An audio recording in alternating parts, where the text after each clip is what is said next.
देशभक्तों के खून की वो ज्वाला याद कर ले, देशभक्तों के खून की वो ज्वाला याद कर ले। A brave son of great motherland, Netaji Subhash Chandra Bose, born on 23rd January 1897, is considered to be one of the most iconic and influential leaders who played a significant role in gaining independence from the British rule.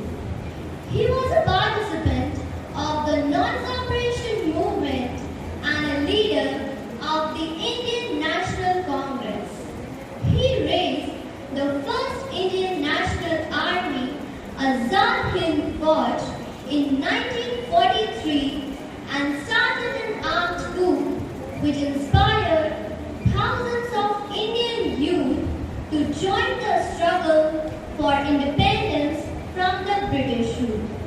The exceptional courage, determination and sacrifice that the Azad Hind Fauj showed reached the people of India and the nation witnessed a surging wave of revolution. The Azad Hind Fauj made the British government realize that the great patriotism of Indians would not follow the service to the foreign dream.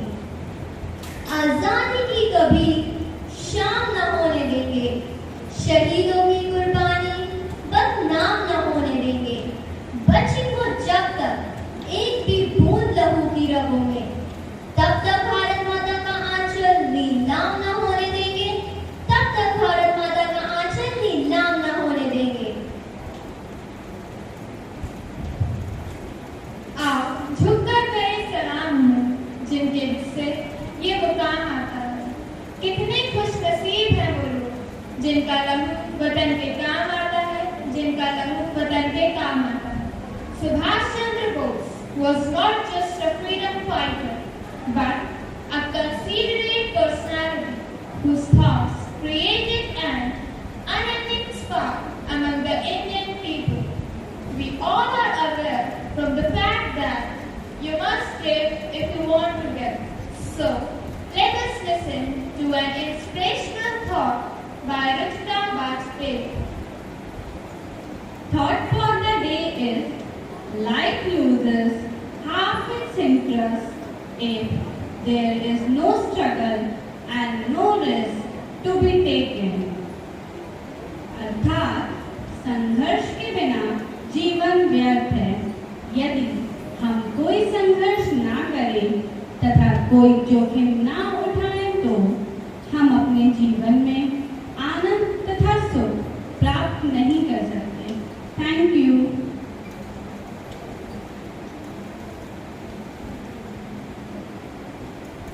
ना पूछो जमाने से कि क्या हमारी कहानी है, ना पूछो जमाने से कि क्या हमारी कहानी है। हमारी पहचान तो यही है कि हम हिंदुस्तानी हैं, हमारी पहचान तो यही है कि हम हिंदुस्तानी हैं। जिस प्रकार हमारी स्वतंत्रता अधूरी है, हमारे स्वतंत्रता संग्राम सेनानियों के बलिदान के बिना, उसी प्रकार हमारा स्वतंत्रता का, आजादी का अमृत महोत्सव भी अधूरा है एक गीत के बिना। तो आइए सुनते हैं एक गीत जिसके बोल है, कदम कदम बढ़ाए जाओ।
जी के जीवन के कुछ अंशों पर आधारित एक लघु नाटिका। सुभाष चंद्र बोस जी का जन्म 23 जनवरी सन 1897 में कटक में हुआ। उनकी माता जी का नाम प्रभावती था तथा उनके पिताजी जानकीनाथ बोस बड़े जाने माने वकील थे। 5 साल की उम्र में सुभाष जी को कटक के प्रोटेस्टेंट यूरोपियन स्कूल में दाखिल किया गया। जल्द ही सुभाष जी यूरोपियन अध्यापकों के चहीते लड़के बन गए। 12 साल की उम्र में उन्हें रेवेनशॉ कॉलेजिएट स्कूल में दाखिल किया गया। उनके हेडमास्टर बेनी माधव दास एक सच्चे देशभक्त व्यक्ति थे। उन्होंने अपने विद्यार्थियों के मन में देशभक्ति के बीज बोए। मैट्रिक की परीक्षा में यूनिवर्सिटी में सुभाष जी दूसरे नंबर पर आए। फिर वो कलकत्ता के प्रेसिडेंसी कॉलेज में दाखिल हुए। कॉलेज के अंग्रेज अध्यापकों का बर्ताव भारतीय विद्यार्थियों के साथ अच्छा नहीं था। सुभाष जी यह सह न सके। उन्होंने इसके खिलाफ आवाज उठाई, परंतु उन्हें कॉलेज से निकाल दिया गया। वे फिर से कटक आए और उन्होंने नर्सिंग ब्रदरहुड नामक संस्था की स्थापना की, जो अनाथ लोगों की देखभाल करती थी। जल्द ही सुभाष जी बहुत लोकप्रिय हो गए। उन्होंने फिर से स्कॉटिश चर्च कॉलेज में दाखिला लिया। वहां उन्होंने सैनिक शिक्षण लिया। 22 साल की उम्र में कलकत्ता यूनिवर्सिटी से सुभाष जी ग्रेजुएट हुए और इंडियन सिविल सर्विस की परीक्षा देने इंग्लैंड गए। ICS की परीक्षा में वे चौथे स्थान से उत्तीर्ण हुए, परंतु उन्होंने नौकरी करने से मना कर दिया और स्वतंत्रता संग्राम में भाग लिया। प्रथम दृश्य सन 1920 में सुभाष चंद्र बोस ने ICS की परीक्षा में चौथा स्थान प्राप्त किया। ICS के इंटरव्यू में सभी अंग्रेज अधिकारी भारतीयों से घृणा करते थे। वे भारतीयों को किसी उच्च पद पर नहीं देखना चाहते थे।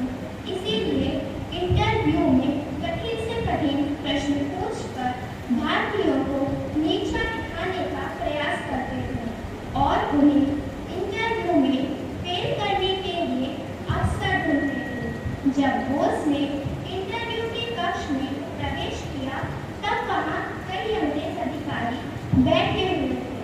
उनमें से एक अधिकारी ने अपनी शादी की अंगूठी निकालकर मेज पर रख दी और बोले, बोस, तुम इस अंगूठी से निकल कर दिखाओ।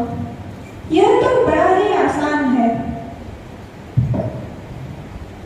बोस ने एक पर्ची में अपना नाम लिखा और उस पर्ची को अंगूठी के आर पार निकाल दिया। बोस की चतुराई देखकर सभी अंग्रेज अधिकारी दंग रह गए और दूसरा अधिकारी बोला, अच्छा, तो अब ये बताओ कि छत पर लगे पंखे की कितनी पंखुड़ियां हैं? यह सोचकर बोस पंखे की ओर देखकर सोचने लगे।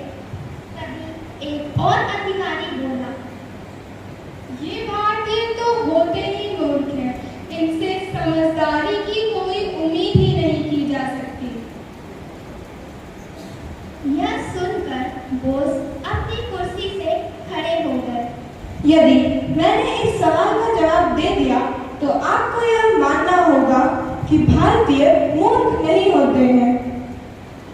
और पंखे के पास जाकर उसे बंद कर दिया और जब रुक गया तो वह बोले, इस पंखे में 3 पंखुड़ियां हैं। इसी तरह यह इंटरव्यू काफी देर तक चला और सुभाष जी ने हर बार अधिकारियों को अपने उत्तरों से हैरान कर दिया और आखिर में उन्हें बोस जी को इंटरव्यू में पास करना ही पड़ा। नेता सुभाष चंद्र बोस पहली बार हिटलर से मिलने गए थे। सुभाष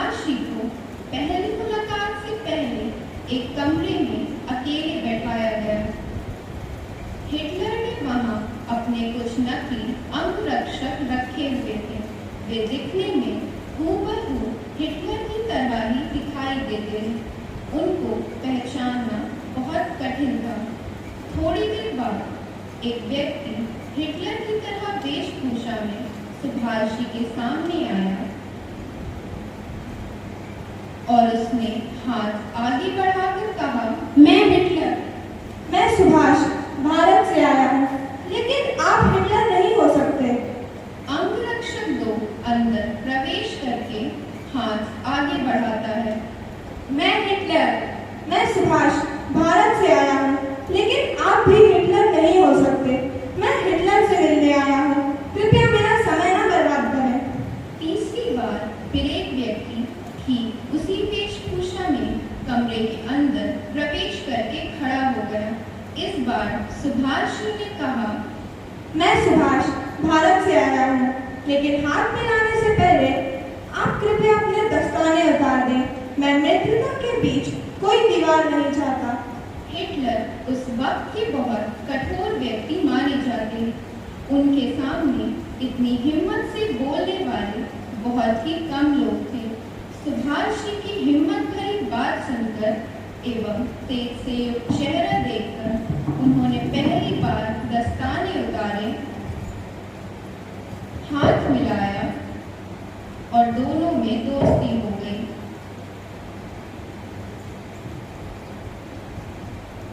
लेकिन सुभाष जी, आपने मुझे कैसे पहचान लिया?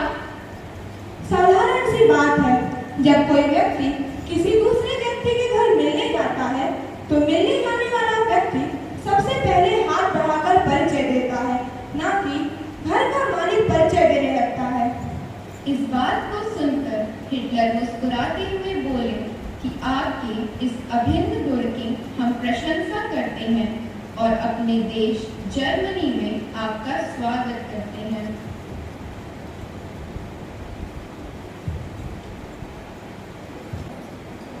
दृश्य 3। जर्मनी में नेताजी ने नाजी सरकार को मनाने की कोशिश की कि वह भारत को आज़ादी दिलाने में मदद करें, पर नेताजी को लगा कि वह अपना समय बर्बाद कर रहे हैं, क्योंकि नाजी जातिवादी विचारधारा आज़ाद भारत में विश्वास नहीं कर रही थी। बोस को सोवियत यूनियन से उनकी लड़ाई में विश्वास नहीं था। बोस एक नई शुरुआत करना चाहते थे, एक्सिस पावर के साथ, जिन्होंने भारत की पूर्वी सीमा तक अपना कब्जा कर लिया था, जिनके युद्धबंदियों में हजारों भारतीय सैनिक शामिल थे। ये जापानी साम्राज्य था, ये वो सेना थी जो उनको चाहिए थी, और ये वो नेता थे जो लोग चाहते थे। जर्मनी से बाहर निकलने का और पूर्व एशिया की ओर जाने के लिए सिर्फ एक ही तरीका था, वो था पानी के नीचे पनडुब्बी से। पनडुब्बी के अंदर का दृश्य। आज भारत एक ऐतिहासिक दौर से गुजर रहा है। मुझे यकीन है कि हिंदुस्तान की औरतें आज़ादी की जंग में किसी से पीछे नहीं रहेंगी। पहले एक झांसी की रानी थी। सायरन की आवाज आती है और दलकर्मी इधर से उधर भागते हैं। ये शिप पर खतरे का संकेत है। We are in danger. Put on your life jacket. Hasan life jacket लेकर उठता है, पर नेताजी उन्हें रोक लेते हैं। चुपचाप बैठ जाओ और लाइन पूरी करो। कैप्टन स्पीकर में चिल्ला रहा है, डाई डाई डाई। लाल बत्ती जल बुझ रही है। आज 35 करोड़ हिंदुस्तानियों को आजादी दिलाने के लिए केवल एक झांसी की रानी की नहीं हजारों झांसी की रानियां चाहिए। इसलिए हर एक हिंदुस्तानी औरत को आजाद हिंद फौज में शामिल होना होगा। हसन उनके शब्दों को लिखता है। इसी के साथ जर्मन दलकर्मी को अलविदा कहते हुए बोस और हसन एक रबर डिग्गी पर चढ़ते और फौलती हुई लहरों को पार करते हुए जापानी पनडुब्बी की तरफ बढ़े और बन गए पहले भारतीय जिन्होंने खुले समुद्र में एक पनडुब्बी से दूसरी पनडुब्बी पर सफर किया। पनडुब्बी उन्हें सबंग इंडोनेशिया ले गई, जहां से बोस सिंगापुर और टोक्यो गए।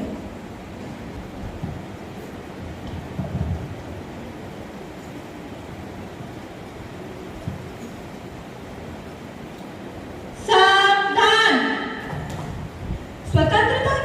भाइयों, आज का दिन मेरे जीवन का बहुत बड़ा दिन है, क्योंकि आज मैं फख्र से यह कह सकता हूँ कि भारत को मेरा आज़ादी दिलाने का सपना आज साकार हो चुका है।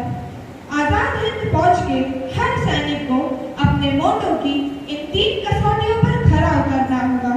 अथवा यानी एकता, एकमत यानी विश्वास और कुर्बानी यानी बलिदान। इस दुनिया में बिना कीमत चुकाए कुछ हासिल नहीं होता और स्वतंत्रता की कीमत है शहादत। आज मैं आप सबको कॉल देता हूँ, तुम मुझे खून दो, मैं तुम्हें आजादी दूंगा। जय हिंद। परेड शुरू कर।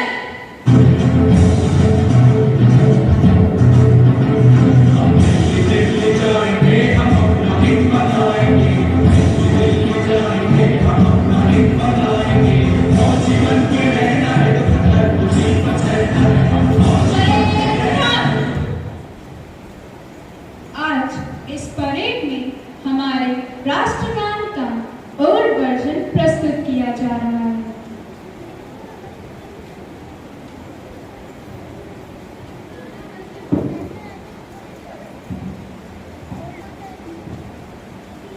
शुभ सुख चैन की बरखा बरसे, भारत भाग्य न जागा।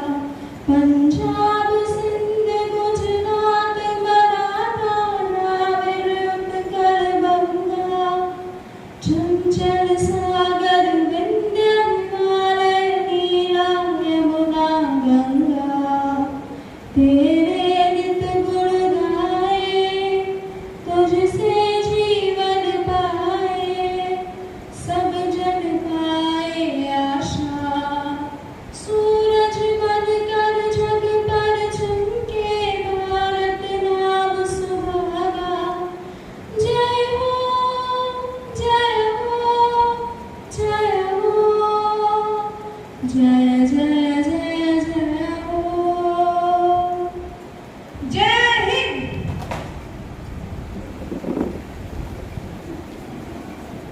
दिल्ली से नेताजी के जवानों की गरज सुनकर कराची और गिलगित के रॉयल इंडियन एयरफोर्स के जवानों में बगावत आरंभ हो गई। उधर मुंबई, कराची और विशाखापट्टनम के बंदरगाहों में रॉयल इंडियन नेवी के नाविकों ने जहाजों पर से यूनियन जैक उतार दिया। उनकी हिमायत में हिंदुस्तान के कई शहरों में जनता उमड़ पड़ी। अब अंग्रेज उलझन में पड़ गए। लाल किले पर जब पहली बार झंडा लहराया तो नेताजी वहां मौजूद नहीं थे, पर अगर वह न होते और उनकी आजाद हिंद फौज न होती तो न जाने हमारा हिंद कब आजाद होगा। जय हिंद, जय Bharat. Music heals, music entertains, music takes us to heaven. So, put your hands together to welcome our choir girls for a splendid song performance titled Subhashi Subhashi.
अपनी आज़ादी को हम हरगिज़ लुटा सकते नहीं। अपनी आज़ादी को हम हरगिज़ लुटा सकते नहीं। सिर कटा सकते हैं लेकिन सिर झुका सकते नहीं। सिर कटा सकते हैं लेकिन सिर झुका सकते नहीं। आप सभी से निवेदन है कि जोरदार तालियों के साथ स्वागत करें पायल मिश्रा का, जो स्वतंत्रता और देशभक्ति से पूर्ण एक कविता प्रस्तुत करने वाली हैं, जिसका शीर्षक है शान-ए-हिंद सुभाष चंद्र बोस।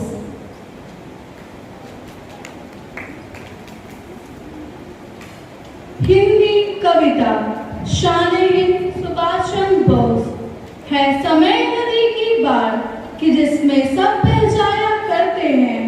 है समय बड़ा तूफान प्रबल पर्वत झुक जाया करते हैं। अक्सर दुनिया के लोग समय में चक्कर खाया करते हैं। अक्सर दुनिया के लोग समय में चक्कर खाया करते हैं, लेकिन कुछ ऐसे होते हैं इतिहास बनाया करते हैं।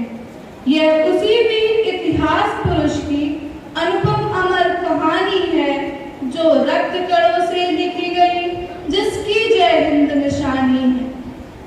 प्यारा सुभाष, नेता सुभाष, भारत भूखा उजियारा था। पैदा होते ही गणिकों ने जिसका भविष्य लिख डाला था। वह वीर चक्रवर्ती होगा या त्यागी होगा सन्यासी।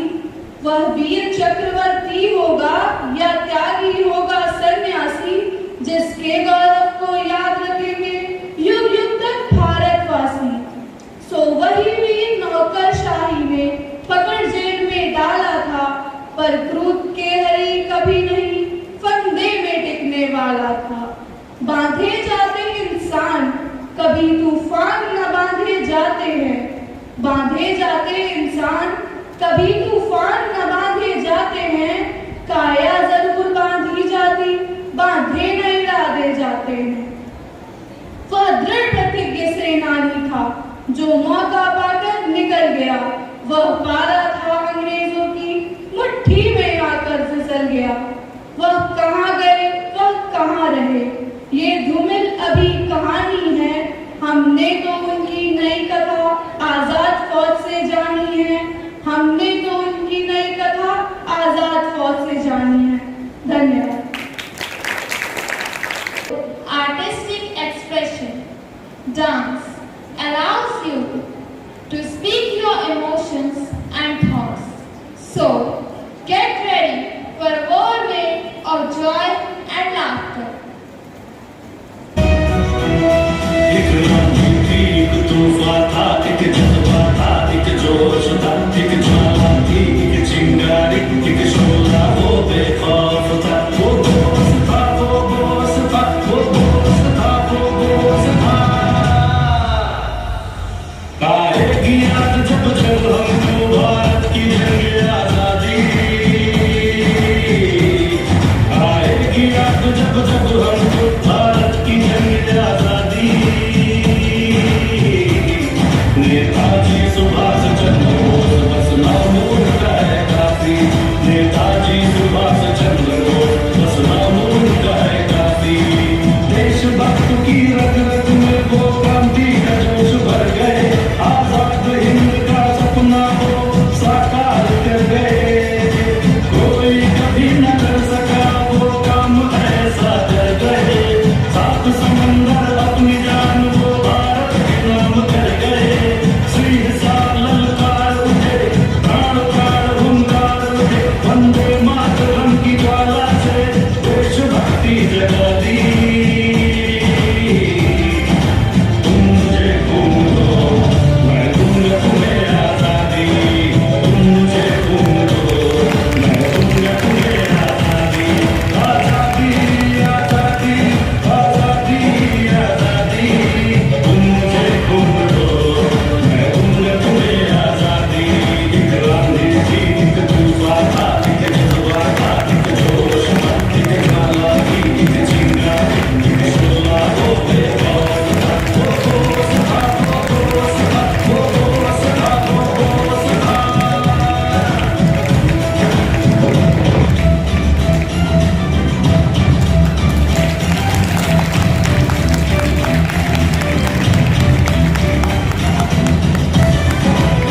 वतन परस्ती की लौ में